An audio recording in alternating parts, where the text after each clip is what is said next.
Hello friends. तो आज के इस वीडियो में देखेंगे क्वेश्चन नंबर 11। ठीक है ना। इस क्वेश्चन में आपको लगभग 6 क्वेश्चन दे रखा है और सभी में जांच करना है। जांच करना बहुत ही आसान है।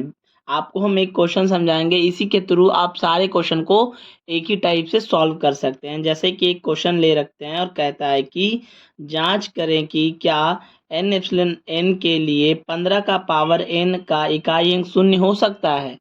एन 15 का पावर एन हो तो इसका इकाई अंक शून्य हो सकता है, हमें ये प्रूफ करना है। तो चलिए आइए इसे प्रूफ करते हैं।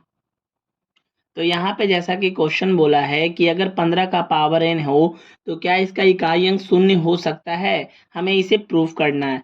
ठीक है, हम ध्यान से इसे देखते हैं, समझते हैं कि कहना क्या चाहता है। मान लीजिए आप एक ए के बराबर आप 15 का पावर एन इसे मान लीजिए। ठीक है ना।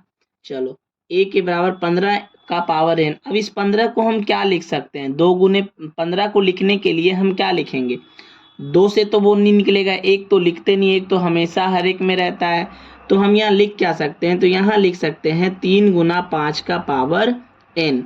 क्यों लिख सकते हैं, क्योंकि आप जब 15 का फैक्टराइजेशन करेंगे, 15 को तोड़ेंगे तो 3 गुना 5 पे ये टूटेगा। तो इस प्रकार से हमने इसे लिख लिया।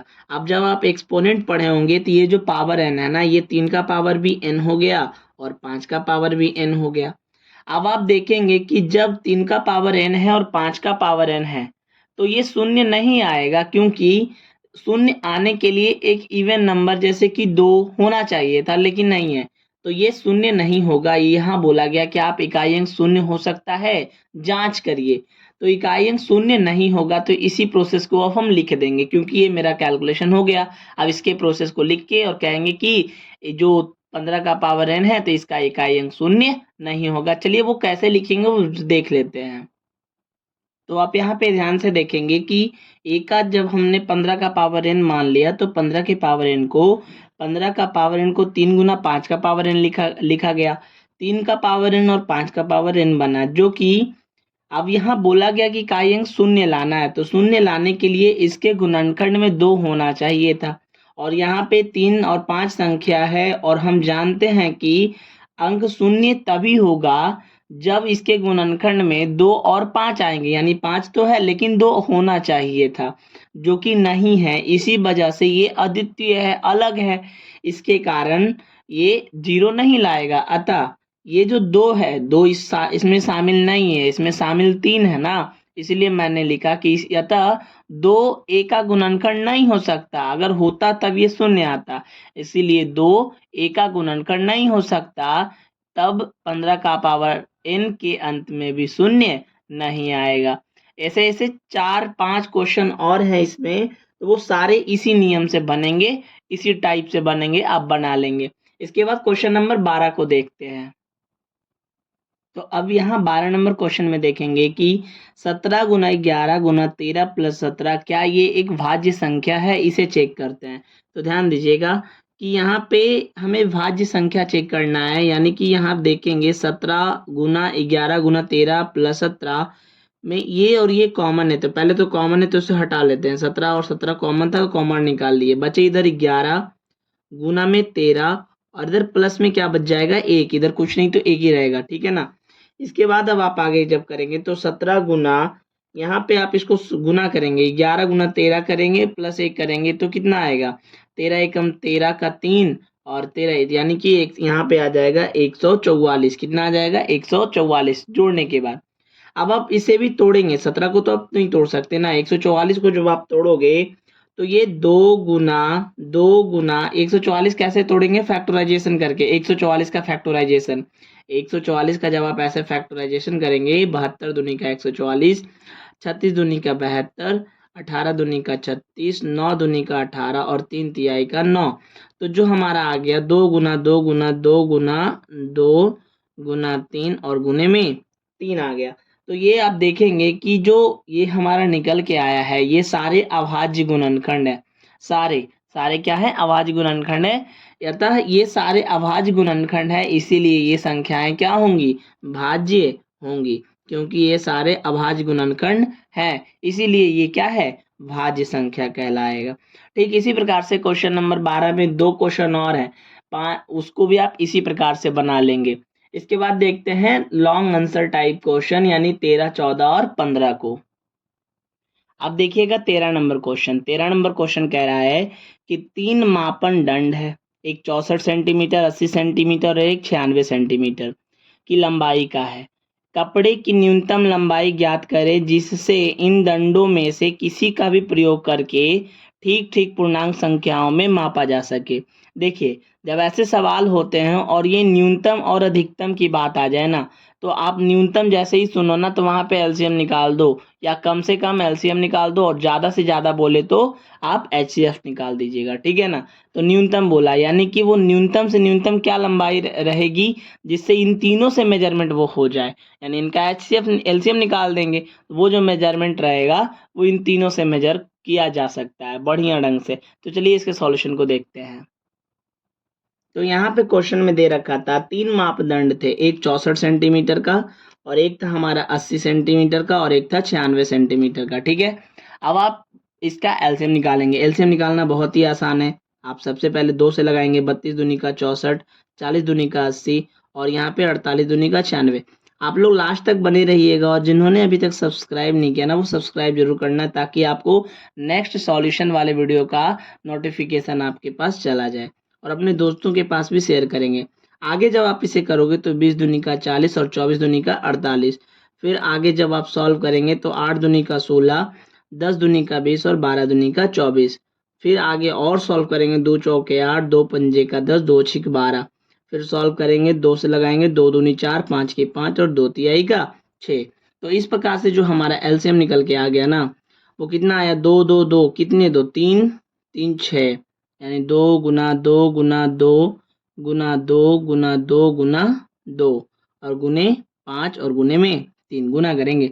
2 दूनी 4 दूनी 8 दूनी 16 दूनी 32 दूनी 64, 64 गुना 5 करेंगे, 64 गुना 5 और गुना में 3, तो 5 चौके 20 और यहाँ 5 छक 30, 5 चौके 20 का जीरो बाकी हाथ में 2, 5 छक 30, 30 और 2 32 और 3 से फिर से गुना करेंगे, तो यानी कि 960 आएगा। 3 दूनी 4 3 तिया 9, 960 सेंटीमीटर। यानी कि उसका जो मिनिमम होगा लेंथ वो क्या होगा, 960 सेंटीमीटर, जिससे कि इन सभी से मेजरमेंट किया जा सकता है। अब क्वेश्चन नंबर 14 को देखिएगा, आप लोग लास्ट तक बने रहिएगा, आज हम 1.2 को खत्म करने वाले हैं।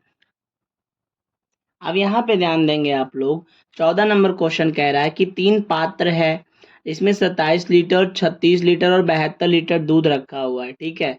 और कौन सबसे बड़ी माप होगी जिसमें इन तीनों डब्बे वाले दूध को इस बड़े वाले में रखा जा सके, यानी कि बड़ा वाला पूछ रहा है, महत्तम पूछ रहा है, यानी एचसीएफ निकाल देंगे साफ साफ। 27 से 36 और 72 है ना, 27 36 और 72, यानी 3 कंटेनर दे रखा है।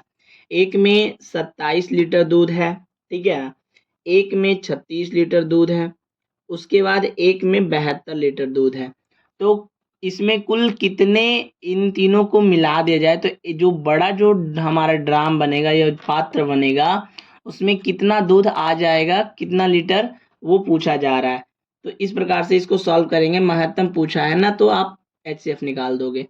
तो 27 से आप 36 में लगा लेंगे सबसे पहले, तो 27 से कम 27, 16 में से 7 गया 9, यानी कट जाएगा 9 से फिर 27 को लगाओगे, आप तो एचसीएफ जानते ही हैं, 9 तिया 27 खत्म।